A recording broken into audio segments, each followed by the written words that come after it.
a gente vai falar bastante sobre cultura, clima, qual a diferença entre os dois, de uma forma geral, só para que vocês saibam, obviamente que eu vou falar de uma forma muito superficial, mas existem profissionais especialistas que trabalham especificamente com implantamento, né, o implante de cultura e clima nas empresas. Então, todo o conceito que eu vou trazer aqui vai ser conceito básico para que vocês consigam entender e ter vocabulário para vocês conseguirem sustentar esse tipo de conversa e saber discernir principalmente o que é cultura e clima. E principalmente também eu quero trazer para vocês ferramentas, táticas, formas que fazem com que vocês possam potencializar desde uma posição como business partner, como se tornar realmente um agente que transforma a cultura e clima nas empresas, beleza? Primeiro ponto, então, vamos começar pela distinção, antes de eu começar a falar um pouco mais sobre, de uma forma muito superficial, tá? O que é cultura e clima. Então, primeiro ponto, muitos dos BPs, eles têm uma dificuldade, eles confundem o conceito entre cultura e clima, tá bem? Então, o primeiro ponto que eu quero distinguir, o que é clima, Alessandra? Clima é tudo aquilo que envolve percepção dos funcionários em relação aos valores e práticas da empresa. Então, clima tem a ver com a percepção dos funcionários em relação às práticas, em relação à conduta, aos valores da companhia. E está diretamente relacionado, né, visto que tem uma percepção, quanto que a pessoa se sente aderente ou não dentro daqueles valores e práticas. Então, isso é clima. Por isso que clima é tão... existem tantas pesquisas de clima, porque nada mais é, né, a pesquisa de clima, ele serve justamente para mensurar o nível de engajamento, o quanto que os funcionários estão engajados diante de práticas e valores da companhia, beleza? Agora, o que é cultura? Cultura é algo muito mais abrangente, gente. Cultura é a forma como as pessoas, como que eu diria, é um conjunto de comportamento e condutas, ou seja, formas de pensar que é esperado dos funcionários. Então, é como se fosse uma série de comportamentos e condutas esperadas dentro daquela empresa. Clima não, clima tem a ver com percepção diante dessas condutas, diante desses valores que tem a ver com a cultura da empresa, tá?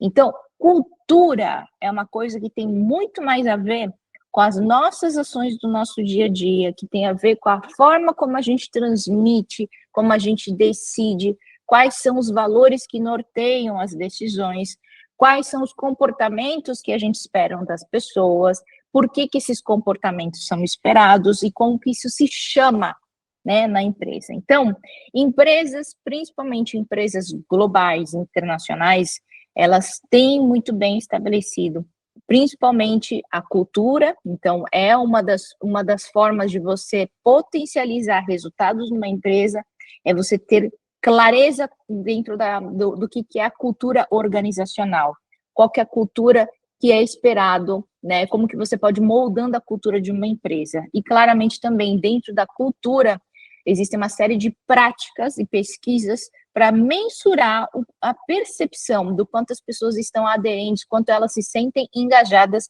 frente a esses valores, que são as pesquisas de clima, tá bem? Então, só para que vocês entendam que são duas coisas diferentes. Então, são coisas, cultura é muito maior, muito mais abrangente, e clima tem a ver com percepção, ok? Então, visto isso, essa diferença entre os dois lados, né, agora sim a gente começa a entrar para uma temática muito mais específica para business partner, né? Então, por que esse tema é tão importante?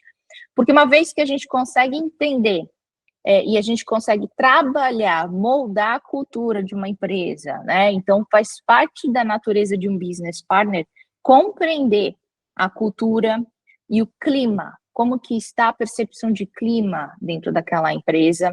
Então, faz parte do papel do business partner ter esse papel fundamental, atuante como cultura e clima, para justamente moldar o futuro da companhia, moldar o que é necessário ter em termos de práticas, em termos de condutas, em termos de valores, que corresponde para o estágio da empresa.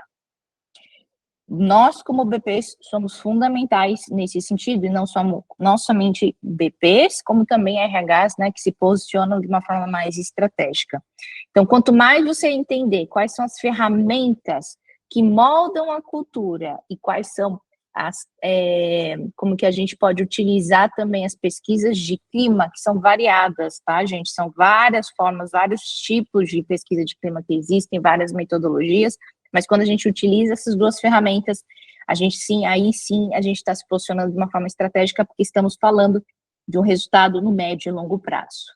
Não é coisinha do mês, não é coisinha de trimestre, são coisas que vão impactar nos 6 meses, 12 meses. Hoje mesmo a gente falou, eu estava com uma mentorada que ela falou bastante sobre a questão de cultura, a gente estava focado justamente em entender quais são as prioridades, né, dentro de uma companhia que estava tudo um caos, e aí se percebeu que uma das coisas fundamentais que norteia, e tem toda uma pesquisa que ela rodou, toda uma metodologia que ela rodou, que eu estava mentorando depois, a como gerar do qualitativo virar quantitativo, a gente percebeu no quantitativo o quanto cultura estava no centro de todas as coisas que ela precisava implementar para organizar todo o resto. Organizar o caos, tirar o turnover, tirar o absenteísmo, então, ou seja, reduzir essas taxas, né, esses indicadores, aumentar engajamento, aumentar faturamento, enfim, tudo isso estava no cerne a questão de cultura, tá bom? Então, sem mais enrolação, gente, vamos lá, então, no final das contas, para um BP, então, visto que para o BP, essa ferramenta de cultura e clima é fundamental, então, a gente ser de fato, o exemplo da cultura que a gente espera implementar na companhia. A pior coisa é você, como RH, que se posiciona, que quer se propor como um agente transformador, um agente que quer fazer diferença por onde passar, você se conformar ou até ser mesmo símbolos de anticultura da empresa. Eu vou dar um exemplo. Por exemplo, uma empresa que se preza falando, estamos trabalhando pela meritocracia, queremos que os melhores funcionários fiquem, por isso que a gente reconhece os melhores profissionais que performam bem. Só que, por acaso, exatamente a gerente de RH, ela acaba atuando de uma forma que gere favoritismos, ou seja, não necessariamente ela toma decisão baseada em performance, mas às vezes baseado em afetos, em relações pessoais.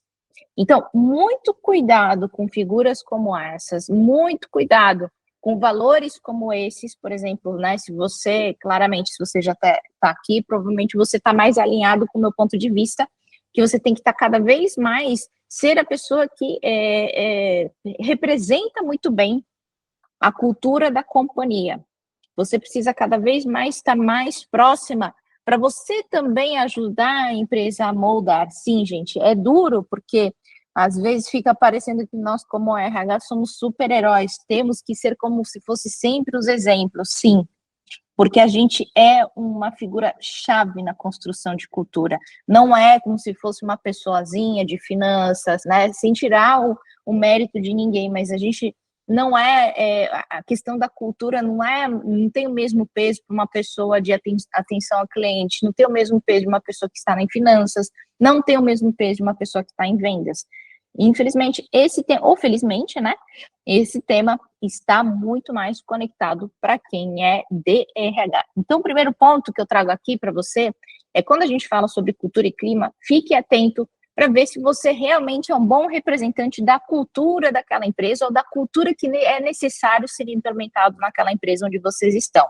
Então, eu gosto de trazer aqui para vocês que cultura e clima, se você quer se tornar um agente transformador, o primeiro ponto fundamental é você ser o exemplo, porque é através do exemplo que você arrasta.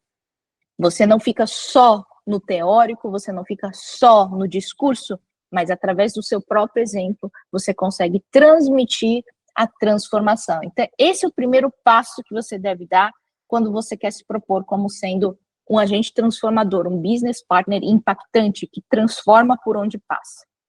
E, com certeza, né? Não tem dúvidas até o momento, eu bati muito nessa tecla até agora, de que cultura é uma ferramenta, sim, quando a gente trabalha ela, quando a gente consegue implementar a cultura, a gente consegue trazer a cultura que corresponde, que vai ajudar aquela empresa a passar por aquela, e maturar, a passar por aquele estágio, maturar e chegar na máxima potência, quando a gente utiliza a cultura como uma ferramenta para ajudar nesse processo, a gente consegue levar a máxima potência, assim como também se a gente está inconsciente desse processo, a gente não consegue trazer e discutir sobre a mesa como implementar uma cultura desejada, uma cultura que vai fazer sentido para o crescimento da empresa, também pode ser uma questão que pode levar à ruína de uma empresa, de uma organização. No final, se der tempo, vou mostrar para você um deck de implementação básico, né? Principalmente para você, que se você não entende direito, nunca fez nenhuma implementação cultural, mas que gostaria de entender, pelo menos ter uma ferramenta para começar, eu vou deixar no final dessa aula, assim que a gente conseguir, né? Talvez se a gente conseguir terminar certinho em tempo, beleza? Então, até o momento, espero que vocês tenham entendido a diferença entre cultura e clima, e também da importância do quanto que a gente precisa ser o exemplo, porque sim, como RH, essa questão, né, os pilares de cultura e clima são transformadores de um negócio, eles são ferramentas, eles são mecanismos, ou seja, né, que pode nos ajudar a alavancar os resultados e o crescimento, assim como também, se a gente não sabe utilizar essas ferramentas, né, a gente não sabe utilizar essa informação, essa forma de observar, né, uma organização, a gente pode ser que, no pior dos cenários, com certeza pode levar à ruína, ou no melhor dos cenários, talvez fique patinando aí dentro da empresa, tá bom? Então, esse é o ponto que eu queria trazer. Agora, vamos aqui para a grande diferença, né? No final das contas, qual a diferença entre um business partner estratégico e um business partner operacional? Qual é a diferença entre esses dois tipos de profissionais e como eles se posicionam diante de cultura e clima? Qual que é a grande diferença? E, gente, eu vou falar, tá? Parece muito simples o que eu estou trazendo aqui em termos de BP operacional, estratégico, mas eu cansei de ver business partner que simplesmente não sabe e confunde muito temas entre cultura e clima. Não sabe o básico do básico do básico. Tá? Então, o BP operacional, mais tático, ou seja, que está lá mais fadado para fazer coisas mais operacionais e repetitivas, sem nenhum demérito, tá, gente? É importante também a gente ter um braço, né, um veio operacional de excelência, com certeza. Mas o problema é quando a gente fica estancado nesse papel e não consegue avançar para posições mais estratégicas, tá?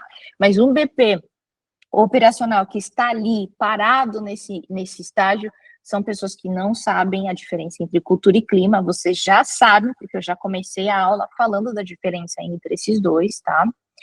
E que geralmente, para esses business partners, quando se fala sobre cultura e clima, eles acreditam que tem a ver muito mais com ter uma cafeteria mais bonita, implementar talvez uma sala de ginástica, de academia dentro da empresa, de ter uma mesa de pebolim, de ter happy hours. Então, um BP mais operacional e tático, ele costuma observar clima e cultura muito mais nessa ótica que tem a ver com transacional, que tem a ver com elementos mais materiais em si, tá?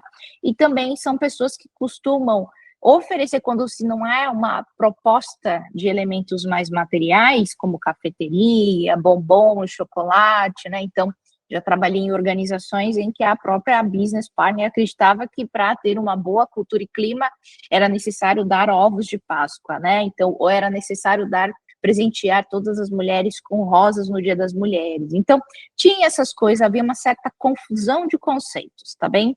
E aí, quando não é uma coisa material, a pessoa passa a propor coisas mais conectadas a team buildings. Então, por isso que tá cheio desses vídeos, cheio de chacota com RH, principalmente quando tem uns team buildings sem pé nem cabeça. Obviamente que está muito tirado de contexto, né? Os team buildings têm momentos onde existe exercícios importantes que são feitos em grupo para aumentar talvez níveis de confiança, para melhorar o nível de comunicação, então desenvolver comunicações mais assertivas, etc, etc. Então, às vezes, quando está tirado de contexto, parece uma conversa de louco. Mas, no geral, né, tirando esse contexto, nessa questão de tirar do contexto e parecer uma conversa totalmente desubicada, geralmente um BP operacional, se ele não propõe uma coisa mais mais transacional, acaba propondo team buildings totalmente desubicados, muito mais num tom de get together. O que eu quero dizer? Num tom muito mais de estar junto, fazer alguma atividade junto, algum workshop, mas nada conectado com a estratégia da companhia, tá bem? Então, essas são as características de um BP quando a gente fala de um BP mais operacional, um BP mais tático, quando a gente fala do tema de cultura e clima. Agora, como que é um BP estratégico, no final das contas, Alessandra? Como que ele age, né, frente a essas questões? Então, sim, primeiro ponto que um BP mais estratégico, ele já sabe que cultura e clima são coisas totalmente diferentes, né? Clima sendo uma forma de, são as percepções diante da prática e valores e conduta dentro da empresa, então como as pessoas percebem aquilo, e cultura é como se fosse assim, uma regra, quais são os comportamentos que são desejados dentro daquela empresa, quais são as condutas e valores desejados daquela empresa, tá? Então, é muito mais, tem a ver com um combinado mútuo, principalmente desenhado entre a alta liderança, de quais são as condutas e mentalidades esperadas, tá? Então, uma coisa é percepção, outra é o conjunto de mentalidades e posturas esperadas, beleza? Então, um BP estratégico, ele já começa a diferenciar, fala, entendi, né? Então, a gente está falando de condutas, a gente está falando de mentalidades.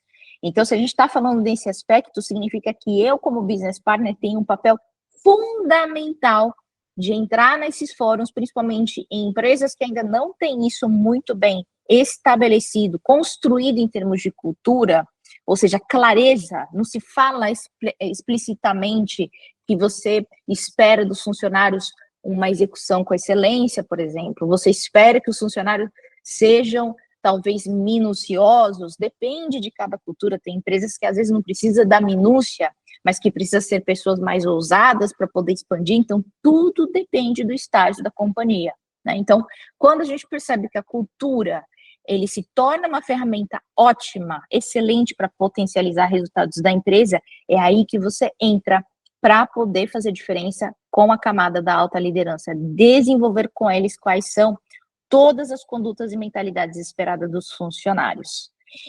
Outra característica de um BP estratégico, quando se fala sobre clima e cultura, é que ele, antes de falar quais são as ações para poder melhorar o clima, ou seja, né, para melhorar a percepção desses valores e condutas da empresa, então quais são as percepções que os funcionários têm em relação aos valores e a conduta da companhia, a mentalidade que a companhia está pedindo, né, como que as pessoas vivem essa mentalidade no dia a dia, para melhorar esse clima, geralmente os BPs, eles fazem uma análise principal de quais são os ofensores de clima. Então, quais são os símbolos e sinais que estão contra a cultura da companhia? Então, pegando o exemplo que eu comentei, né? Se uma empresa está prezando pela meritocracia, ou seja, ele se fala sobre isso na cultura, falando que você quer propor que as pessoas que realmente fazem a diferença para a performance da companhia sejam também remuneradas de uma forma diferente, sejam promovidas e etc, etc. Então, se você quer propor uma empresa onde vive a meritocracia, tá? Você precisa compreender que talvez áreas onde tenha nepotismo, áreas onde tenha talvez uma certa proteção, né, de alguns casos, algum certo protecionismo, ou enfim, né, favoritismo, são áreas onde geralmente o clima está mais defasado.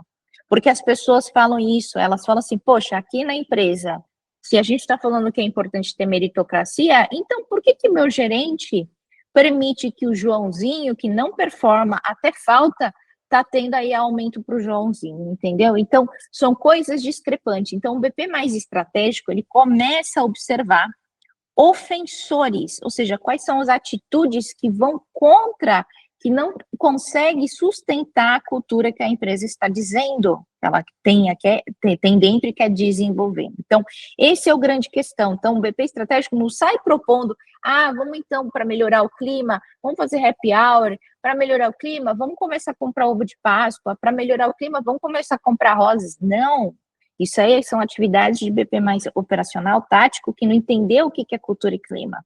O BP estratégico não. Primeira coisa, ele sabe, será que tem cultura? Beleza, tem. Segundo ponto, a cultura que se fala é o que se vive no dia a dia? Não. Então, quem é que não está vivendo? Quais são os símbolos que são contra isso?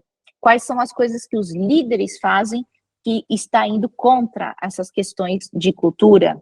O que as pessoas no dia a dia fazem que está indo contra as questões de cultura que a gente está pregando todos os dias? Então, é isso que um BP estratégico começa a observar. O que se fala e o que se faz, o quanto estão alinhados de fato.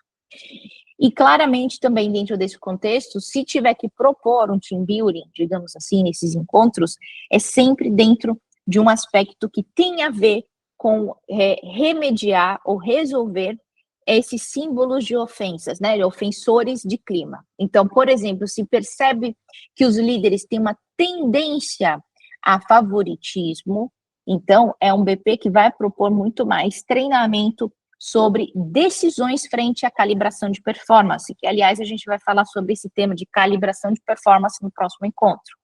Então, esse BP estratégico, ele entende que para trabalhar esses ofensores, esses símbolos ofensores de clima contra a meritocracia, primeiro é preciso treinar os líderes a como tomar decisões mais alinhadas para o crescimento e sustentabilidade do negócio, que sustenta o tema de meritocracia. Então, eu vou propor um workshop, um team building que tem a ver com treinamento dos líderes sobre a capacidade de tomar decisões em calibração de performance, tá? Então, esse é a linha de raciocínio que um BP, geralmente, um BP estratégico, costuma tomar. Então, esse é um ponto fundamental, né, quando a gente traz aqui em relação à diferença entre BP operacional e BP estratégico. Vou fazer uma pausa aqui e ver se você ou alguém aqui gostaria de fazer algum comentário, algum ponto. Eu sei que é bem forte o que eu falei, mas é super importante a gente saber a diferença, porque eu estou cansada de ver muito BP erra aqui. Ele acha que é uma coisa, mas é outra coisa, tá? Então, acho que é bem importante a gente marcar muito bem como que a gente lida com essas informações. Se não tiver nenhum ponto, tudo bem também, tá? Não tem problema não, a gente vai seguindo aqui. Bora lá, então. Vou seguir aqui porque eu tenho pelo menos 3 ferramentas que eu quero dar de presente aqui nessa aula, que é uma aula um pouco mais densa por conta dessas ferramentas, tá? Uma das ferramentas aqui que eu quero trazer é o mapa da influência. A gente já mostrou isso nas aulas anteriores, mas eu só vou relembrar como a gente pode utilizar, principalmente para o aspecto de gestão de clima da empresa, gestão de clima. Depois, eu vou pular, em vez de falar da ferramenta número 2, eu quero falar do deck de implementação cultural, tá? Não, vou seguir essa linha, gente, senão vai bagunçar. Realmente, aí depois eu vou mostrar a ferramenta que vai ajudar a priorização, principalmente quando a gente está montando o plano de clima, e a gente fica com aquela dúvida, né? Geralmente os líderes ou o próprio RH é muito criativo em gerar muita atividade para melhorar o clima. Então, é importante eu trazer aqui também uma lista para uma ferramenta que vai ajudar vocês a priorizarem o que de fato vai gerar a diferença, né, no dia a dia para o clima. Se de alguma forma a gente está, né, caindo no erro de acabar lutando para ter uma melhor cafeteria, quando na verdade isso não tem nada a ver com clima, isso não tem nada a ver com cultura, tá? Então, é mais nesse sentido, para ajudar a gente como BPs a discernir o que é mais importante, o que realmente vai gerar impacto para o clima, tá bom? E aí o terceiro elemento que eu vou trazer aqui é finalmente um deck de implementação cultural, versão Pocket total. Então, é uma versão que grandes consultorias de RH, elas implementam, só que assim, o custo desses projetos, por porte da empresa e pela complexidade de execução, mínimo 300 mil para cada empresa, por projeto, indo até de 1 milhão, 1,5 milhão, tá? Então, eu estou pegando todo esse conhecimento de implementação cultural, estou deixando de um jeito uma versão bem pocket, para que vocês possam utilizar uma parte dessa informação para que vocês não fiquem no ar, do tipo, Ale, vamos supor que eu estou numa empresa que é caos, eu sou um dos primeiras pessoas de RH, eu nem sei como implementar cultura, eu entendi da importância, entendi a diferença, mas eu descobri que antes de falar de clima, eu não consigo nem falar de clima, porque não tem nem cultura. Como que eu vou falar quais são os valores da empresa? Como que eu vou falar quais são os ofensores da empresa, né, de clima, se eu nem sei quais são os valores culturais da empresa? Falei, perfeito, então você está no estágio anterior. Então, dentro desse aspecto, né, e às vezes dentro desse aspecto, a própria empresa não pode investir 300 mil reais ou até 1 milhão, 1,5 milhão para implementar cultura. Então, nós, como BP, a gente vai conseguir agregar valor trazendo o básico de implementação cultural, tá? Então, a última ferramenta que eu vou deixar aqui para vocês são ferramentas na versão Pocket, que é utilizado por essas consultorias, tá bom? Muito que bem. Então, primeiro ponto aqui da mapa de influência, é importante aqui só revisitar, porque isso faz parte, uma ferramenta que eu já disponibilizei aqui para vocês antes, que tem a ver basicamente com uma matriz. De um lado aqui no vertical, a influência, com uma setinha para cima, e aqui na horizontal, o impacto. Então, é o eixo do impacto. Vocês viram que eu separei essa matriz em 4 campos, 1, 2, 3, 4, sendo o campo 1, 2 e 3 os mais importantes. Então, o que você faz dentro desse aspecto de clima, como que você utiliza?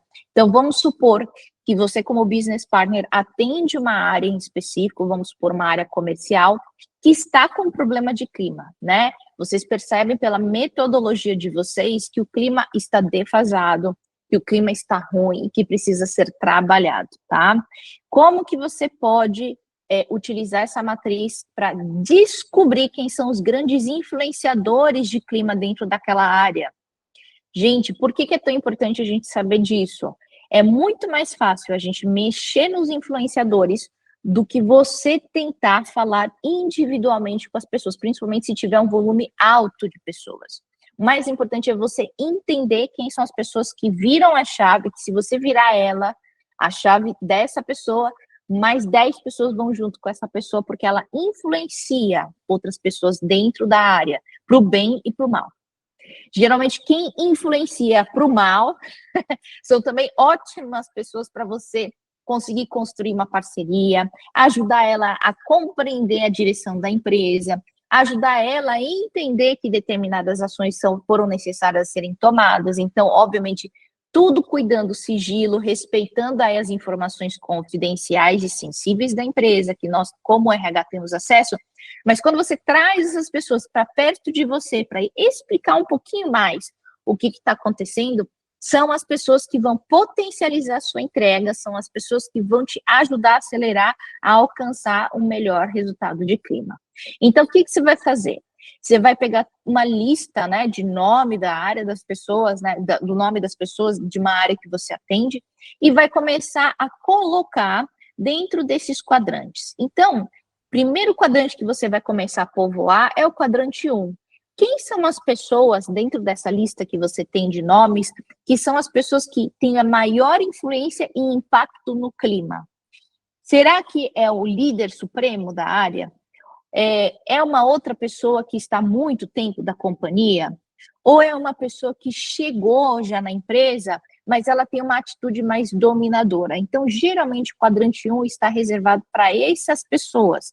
Ou é uma figura de liderança, ou é uma pessoa que está há muito tempo na companhia, ou é uma pessoa que chegou com uma atitude muito mais dominante, tá? Então, geralmente, são essas pessoas que influenciam e que têm alto impacto para o clima e influenciam para o bem e para o mal, tá bom? Quadrante número 2, quem são essas pessoas? São as pessoas com alto impacto no clima, enfim, mas que têm baixa influência em si, tá? Então, elas têm um grande impacto, mas não têm tanta influência. Então, quem são esses casos? Geralmente são pessoas que elas são pessoas que realmente, às vezes, trazem impactos positivos, no sentido de trazer resultados de negócio. Então, quando tem um resultado positivo, sabe aqueles vendedores que batem a meta e, graças a ele, todo mundo sai para comemorar, porque finalmente, porque ele fechou um contrato grande, é uma pessoa super habilidosa, né? Um vendedor que, graças a ele, carrega o piano nas costas, ele bate meta e tal. E é um cara que é na dele, entendeu? É um cara que faz o trabalho, bate o resultado, graças a ele as pessoas conseguem ter um bom clima, porque conseguem ter aquele espírito comemorativo no mês a mês, enfim. Então, mas ele não é necessariamente alguém que influencia, muitas vezes é alguém talvez mais low profile. É alguém que, tipo assim, ele tá lá para fazer a dele, ele é um bom vendedor, digamos assim, tá? Então, isso aqui é só um exemplo, geralmente são pessoas que têm um impacto relevante ali para o negócio. Da mesma forma, o oposto. Às vezes são pessoas que estão em cargos chaves, são pessoas que estão em posições chaves, que devido à falta de performance dela, baixa performance dela, tem todo um impacto generalizado em cadeia em termos de resultado para as outras pessoas. Então, também tem um impacto alto, mas não é uma pessoa que afeta diretamente o clima, não é uma pessoa que fica lá gerando força, sabe? Tipo, fica influenciando as outras pessoas. Não, é uma pessoa que às vezes até está inconsciente ou que não percebeu que o trabalho dela está impactando as outras pessoas, tá? Gente, eu estou dando tudo exemplo para que vocês consigam entender e começar a perceber o que é mais comum que eu percebo, quem são as pessoas que ficam no quadrante 2, tá? Cada empresa, cada grupo tem suas características, mas é importante que você saiba entender como que se usa essa matriz. Como que você coloca os nomes das pessoas? Vocês precisam entender pelo eixo de influência e impacto, beleza? Depois você vai seguir com o quadrante 3, que são pessoas com alta influência, mas baixo impacto no geral, tá? O que eu quero dizer, geralmente? Então, são pessoas que têm muita influência, mas que têm pouco impacto. Geralmente, quem são essas pessoas, tá? São pessoas que, geralmente, elas fazem muito fogo de palha, são as pessoas que enchem o saco, né, digamos assim, fala demais, tal, gera aquele tumulto inicial, mas não é aquela coisa de longo prazo, digamos assim, não são pessoas que marcam de uma forma positiva ou negativamente a cultura, mas são pessoas que barulhentas naquele momento, entende? Então, quem são aquelas pessoas? Geralmente são pessoas que, se você fala, vai lá e comunica alguma mudança que foi implementada na companhia, são pessoas que são as primeiras a levantar a mão e falar, mas isso aí o sindicato disse tal coisa, entendeu? São essas pessoas que geram certo tumulto, mas depois é aquilo lá, pontual e foi embora, acabou, entendeu? Você responde, né, orienta, tal, e acabou. Então, geralmente são essas pessoas mais inflamadas dentro de um contexto de comunicação.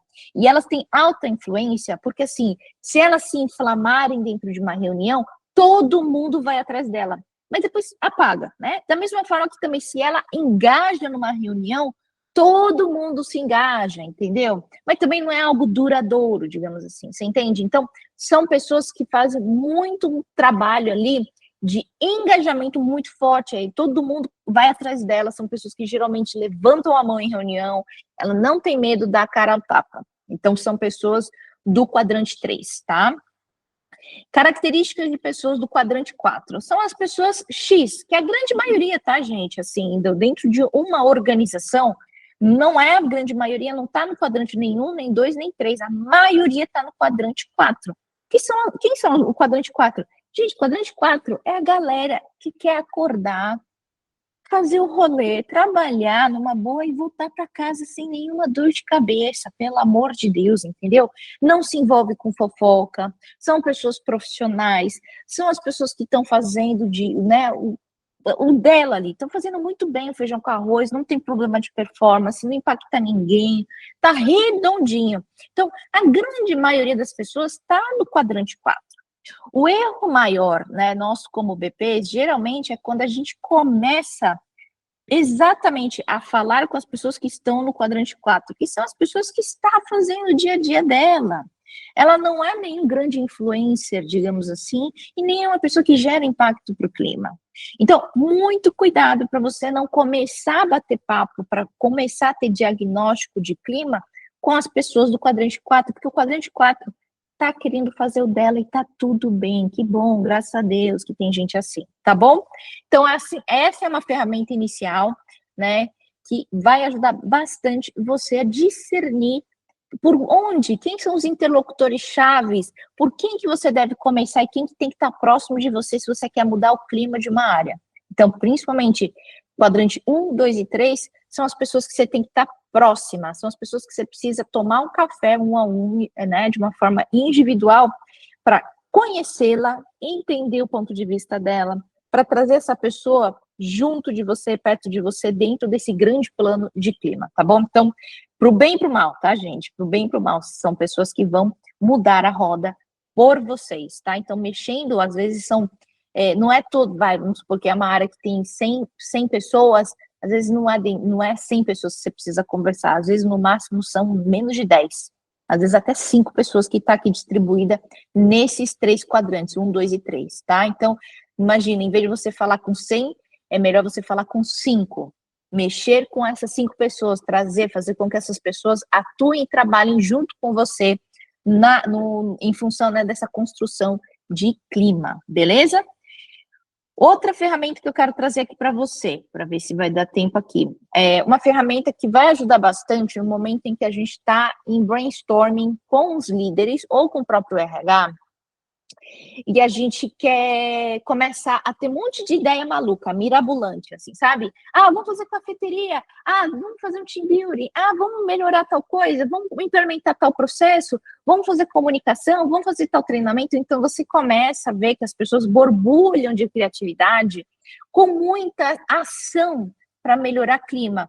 E eu acho muito bom. E para mim, quando tem um grupo assim, criativo, com vontade de fazer, isso só mostra que as pessoas estão engajadas e elas sabem da importância do clima. Então, isso é ótimo se você está vivendo isso. O pior cenário para mim é quando você entra numa área onde ninguém quer fazer absolutamente nada. Está tão desacreditada, está um clima tão para baixo astral, que ninguém quer fazer absolutamente nada. Então, aí é mais difícil. Aí, nesse caso, a ferramenta número 2 nem vale a pena. Mas se você se vê numa situação onde existe muita coisa, né, muita atividade, você vai entrar em umas reuniões como essa com o RH ou com os líderes, você fica lotada de atividade, né, para tentar melhorar o clima. Então, essa ferramenta que vou mostrar aqui para vocês vai ajudar bastante, né? Como se chama essa ferramenta? É a ferramenta de priorização, né? Então, que a gente trabalha a questão de complexidade versus impacto. Ele é muito fácil de fazer, tá? Então, o que você vai fazer? Primeira coisa, vai listar todas as ações, tá ali na reunião com as pessoas, vai escrever as ações aqui linha a linha. Então, vamos lá, sei lá, melhorar um processo, né? Então, você vai colocar assim, né? Implementar, aí você vê que depois uma outra ideia, implementar um projeto, o projeto XPTO, né? XPTO. Aí depois fala, tem que comunicar os líderes sobre boas práticas XPTO. Ou então, treinar os líderes ou os analistas, né? Os analistas e os líderes, blá, blá, blá. Né? Então, você começa a listar tudo que foi falado na reunião.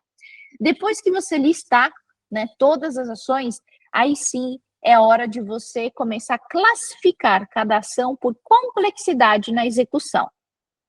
Então, será que, por exemplo, para melhorar um processo, qual nível de complexidade é para melhorar aquele processo?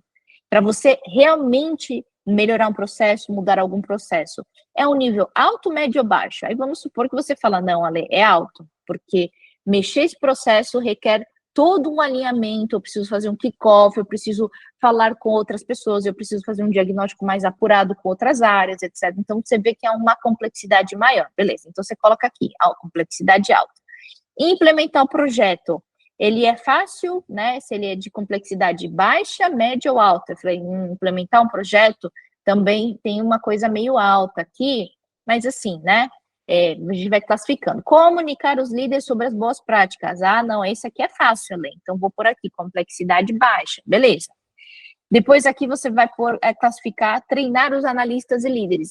Esse aqui, Ale, é um nível médio, mas não é tão difícil assim. Dá para a gente treinar sim, mas também não é não é tão assim, não é uma complexidade baixa. É uma média. Beleza, então você colocou aqui, né? Beleza, depois que você terminou de classificar em termos de complexidade, agora você vai voltar de novo no topo da lista, mas você vai classificar no aspecto de impacto para o clima, tá? Então, vamos supor que você lá, né, avaliando com o grupo, você fala, legal, gente, vocês propuseram melhorar um processo, né? Vocês acham que melhorar esse processo tem um nível de impacto, se a gente implementar, tem um impacto alto, médio ou baixo para o clima? Aí a galera vai começar a pensar, né? Putz, é verdade, como que isso impacta o clima, será, hein? Tá, eu acho que vai ser um impacto de médio para baixo, hein? Também, então vou pôr para médio aqui. Não tenho muita certeza se melhorar um processo vai de fato melhorar o clima. Se não existe outras coisas, talvez, né? Antes. É uma dúvida, mas é um ponto ali, para as pessoas podem classificar como médio, tá?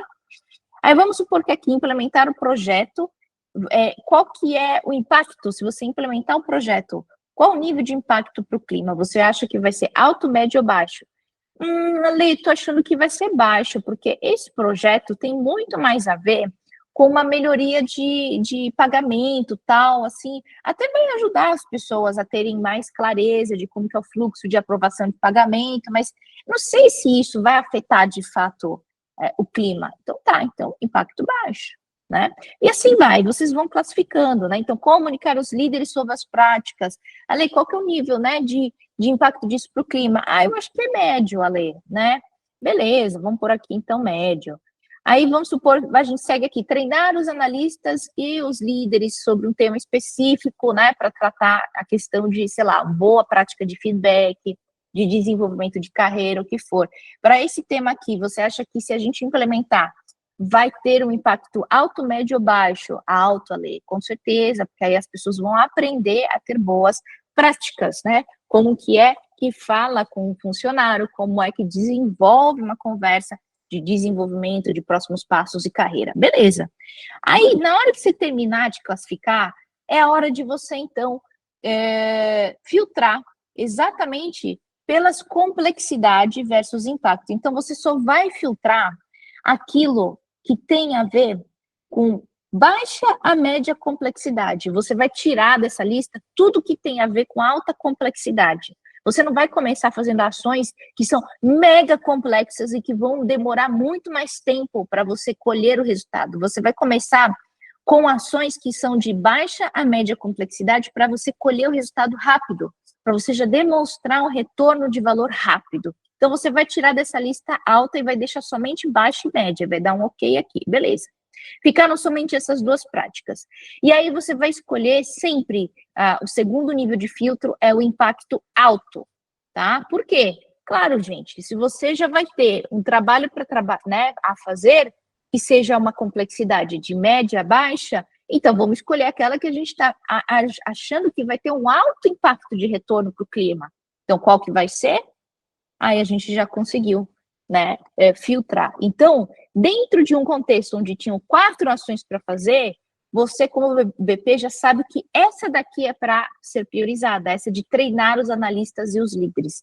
Então, esse processo de classificação e depois filtrar e fazer isso junto com os líderes ou com o próprio RH para construir um bom clima de uma área, já ajuda você a não ficar estafado, de você não se sentir sobrecarregado e, mais do que isso, ter combinados claros do que é prioridade frente a clima.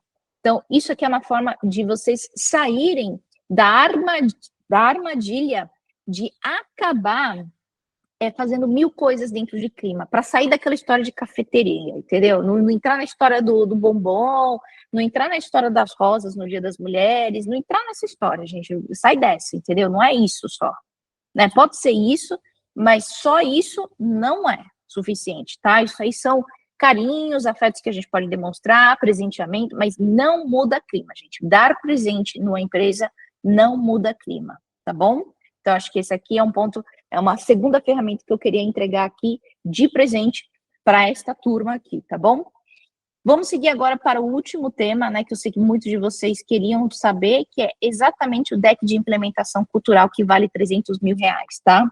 Que são, eu vou dar uma versão pocket para vocês que vocês entendam como funciona, né, o processo de implementação cultural principalmente se você faz parte de uma organização que não tem claro ainda quais são os valores, os tributos culturais da empresa onde você está trabalhando, tá? Então, em vez de você esperar a empresa ter bom tom de querer investir, você mesmo vai lá e arregaça as mangas e faz, entendeu? Porque quando a gente faz isso como RH, mais a gente agrega valor, mais você se diferencia no geral no mercado. A maioria dos BPs também não sabem fazer isso, tá? Então, por isso que é importante vocês também terem esse cabedal de ferramentas.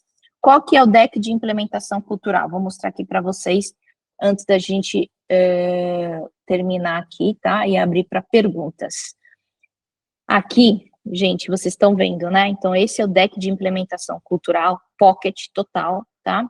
Como que funciona a implementação cultural, tá? A implementação cultural, geralmente, ela acontece em 4 grandes etapas.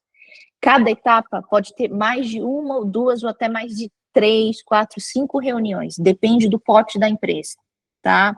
Mas, geralmente, uma empresa pequena, né, digamos assim, de pequena a médio porte, então, vamos supor uma empresa que tem entre 10 a 100 funcionários, já eu diria que dá para super utilizar essa versão Pocket, tá? Dá para você super utilizar, né? Então, se você já trabalha numa empresa de pequeno, médio porte, você consegue utilizar isso, principalmente porque os interlocutores chaves, você vai utilizar essa ferramenta junto com os tomadores de decisão. Quem são os tomadores de decisão? High level mesmo, então, geralmente é o dono da empresa ou a sua liderança logo abaixo, né, que reporta diretamente para o dono da empresa. Então, os representantes dos setores principais dessa empresa, né? Então, o head ou o número 1, né, da área de marketing, vendas, o número 1 da área de finanças e RH, o número 1 da área de, sei lá, né, de operações. Então, pessoas que são o número 1 que reporta diretamente para o CEO ou o executivo número 1, o fundador, o que for, tá? Então, você vai sempre utilizar esse deck, né, com essas pessoas, tá? Então, só saber, falando para vocês que são 4 etapas para implementação cultural, cada etapa pode ser que exija ali 2, 3, até 4, 5 reuniões, tá? Com essas pessoas em grupo. Qual que é a primeira etapa, né, da implementação cultural? É você listar todos os valores da empresa, é fazer os caras pensarem mesmo, tá? E você vai gerar essa conversa com todo mundo numa reunião e vai começar a perguntar para eles, me falem vocês, que são líderes dessas áreas, vamos falar quais são os valores dessa empresa, o que vocês observam nessa empresa, né? O que você acha que, por que a nossa empresa é algo que se destaca diante de outras concorrências? Quais são os grandes atributos em termos de fortalezas, né? Por que isso é um valor para a gente? Então, começa a perguntar, instigue essas perguntas e vai anotando, né? Todos os valores que as pessoas forem começar falando. Então, você é muito mais, você como RH, você está muito mais como um agente que vai catalisar esse processo. Por isso que eu estou falando, como um agente transformador, né? Esse capítulo está falando crime e cultura, BP como um grande agente transformador de cultura e clima dentro das organizações. Então, você usando esse deck Pocket, que vale 300 mil, né?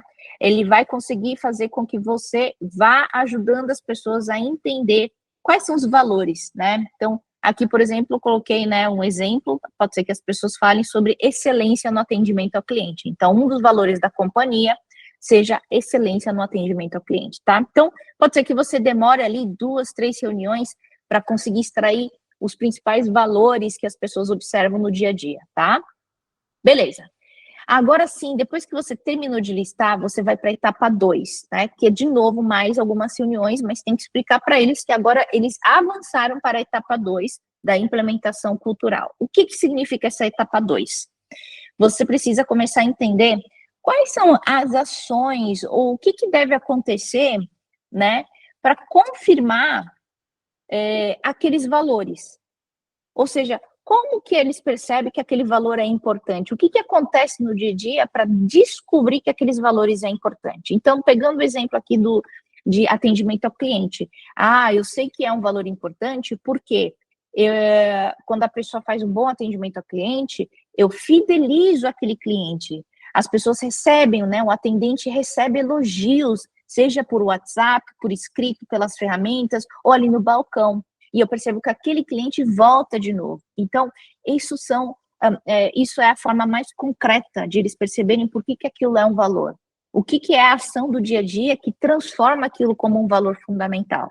Então, é o momento de decantar todos aqueles valores, né, que foram ditos na etapa 1, agora é hora de trazer exemplos reais do dia a dia, como que eles observam aqueles valores sendo vistos no dia a dia, do porquê que aquele valor, o que acontece quando a gente vive aquele valor. Então, quando a gente vive um bom atendimento ao cliente, as pessoas elogiam, né, os clientes elogiam e voltam, fidelizam, beleza?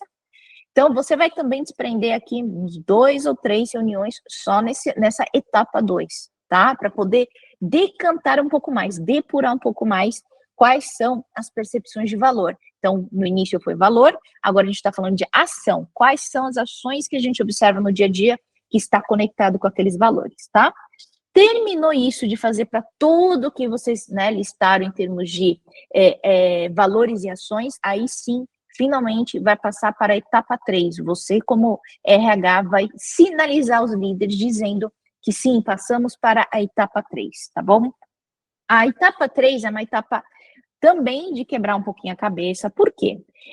As pessoas vão começar a perceber que existem valores que são parecidas, entendeu? Então, tem gente que, às vezes, as pessoas vão falar assim, no própria reunião, o meu valor aqui tem a ver com foco no cliente, a gente precisa dar uma atenção e um foco no cliente. Aí, enquanto o outro líder fala a mesma coisa, só que com outras palavras, vai falar assim, não, eu acho que é um valor da empresa quando a gente recebe elogios dos clientes, quando os clientes voltam e fidelizam, entendeu? Então, você começa a perceber que existem, por mais que palavras são diferentes, tudo isso se remete à atenção ao cliente, remete à qualidade no atendimento, remete a uma série de experiência do próprio cliente, você entendeu? Então, a gente vai começar a clusterizar, juntar valores que são semelhantes e transformar isso em uma frase única, curta e fácil de se lembrar, tá?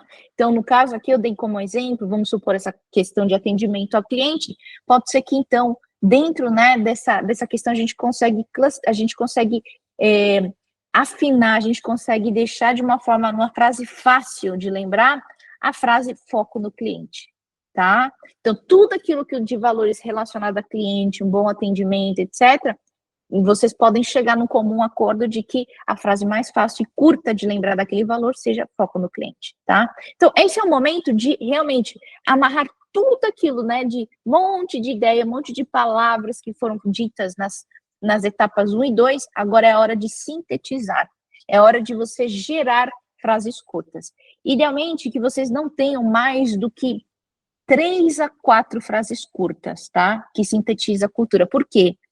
Empresas, no geral, tá, gente? Quando o funcionário entra, ele não vai lembrar se você tiver uma lista de 20 valores culturais. A pessoa não vai lembrar. O máximo que o cérebro consegue reter é o que tem aqui na nossa mão, que é a quantidade de dedos, tá? Isso faz parte da nossa condição, isso é biológico, é o formato, da forma como o nosso cérebro está estruturado. Então, idealmente, você pode falar para você, 5 já é muito, tá?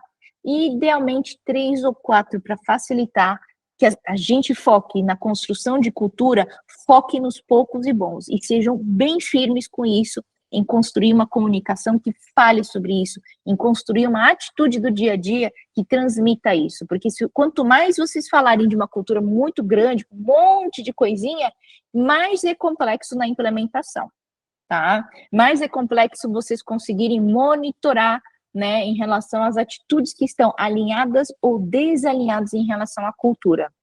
Então, por isso que para mim, nessa hora de sintetizar, a melhor prática é ter no máximo 3 a 4, máximo, se a empresa gosta de ser muito verborrágica, você trabalha numa empresa muito criativa, as pessoas falam demais, máximo 5, 6, não mais do que isso. Mais do que isso, vocês vão ter muito mais dificuldade em implementar, tá? Beleza, depois que vocês fizerem esse processo de sintetizar, aí sim vocês vão para a etapa final, que é comunicar, tá?